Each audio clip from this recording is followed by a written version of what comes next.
ಸೆಮ್ನ ಮುಗಿಸೋಕ್ಕೆ ಇನ್ನೊಂದೇ ಒಂದು ಎಕ್ಸಾಮ್ ಇದೆ. Hi hello ಎಲ್ರಿಗೂ ನಮಸ್ಕಾರ, welcome back to one more mini blog. ಈ ಮೇಡಮ್ ಅವ್ರು ಕರೆಕ್ಟಾಗಿ 12:30 ಹಾಜರಾಗಿ ಡಿಫ್ರೆಂಟ್ ಆ್ಯಂಗಲಲ್ಲೆಲ್ಲ ಕುತ್ಕೊಂಡು ಓದ್ಕೋತಾ ಇದ್ದಾರೆ. ರಿವಿಷನ್ ಎಲ್ಲ ಮುಗಿಸ್ಕೊಂಡಾದ್ಮೇಲೆ ನಾನು ಅವಳು ಸೀದಾ ಸೆಂಟರ್ ಹತ್ರ ಹೊರಟ್ವಿ. ಸೆಂಟರ್ ಒಳಗಡೆ ಹೋಗಿ ನೋಡಿದ್ರೆ ಎಲ್ಲರೂ ಎಲ್ಲಿದ್ದಾರಪ್ಪ ಅಂದರೆ ಈ ಲೆವೆಲ್ ಡಿಸ್ಟೆನ್ಸಲ್ಲಿ ಕುತ್ಕೊಂಡು ಎಲ್ಲ ಓದ್ಕೋತಾ ಇದ್ದಾರೆ. ನೋಡಿ ಇಲ್ಲಿ ಸುಟ್ಕೊಂಡಿದ್ದೀನಿ ಅಡುಗೆ ಮಾಡೋಕೆ ಹೋಗಿ. ನಮ್ಮ ತರಲೆ ಪುಟ್ಟಿ ಅಪರೂಪಕ್ಕೆ ಅಡುಗೆ ಮಾಡೋಕೆ ಹೋಗಿ ಕೈ ಸುಟ್ಕೊಂಡ್ ಬಂದಿದ್ದಾಳೆ. ಇನ್ನು ಈ ಮೇಡಮ್ ಕತೆಗೆ ಬರೋದಾದ್ರೆ ಎಕ್ಸಾಮ್ ಹಾಲ್ ಒಳಗಡೆ ಹೋಗೋ ಲಾಸ್ಟ್ ಮಿನಿಟ್ವರೆಗೂ ಈ ಥರ ಪೇಸ್ಟ್ ಚಿತ್ತಿರು ಆಗ್ತಾನೆ ಇರ್ತಾಳೆ.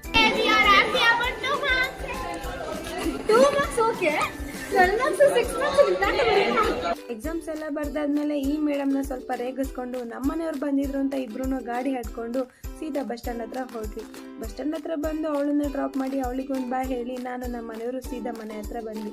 ಮನೆಗೆ ಬಂದ್ಮೇಲೆ ಡ್ರೆಸ್ ಚೇಂಜ್ ಮಾಡಿ ಒಂದು ಲೋಟ ಕಾಫಿ ಕುಡ್ಕೊಂಡು ಆಮೇಲೆ ಫ್ರೆಶ್ ಅಪ್ ಆಗಿ ನಾನು ನಮ್ಮ ಮನೆಯವರು ಸೀದಾ ಸ್ಟೇಡಿಯಂ ಹತ್ರ ಬಂದ್ವಿ. ಏನಕ್ಕಪ್ಪ ಅಂದ್ರೆ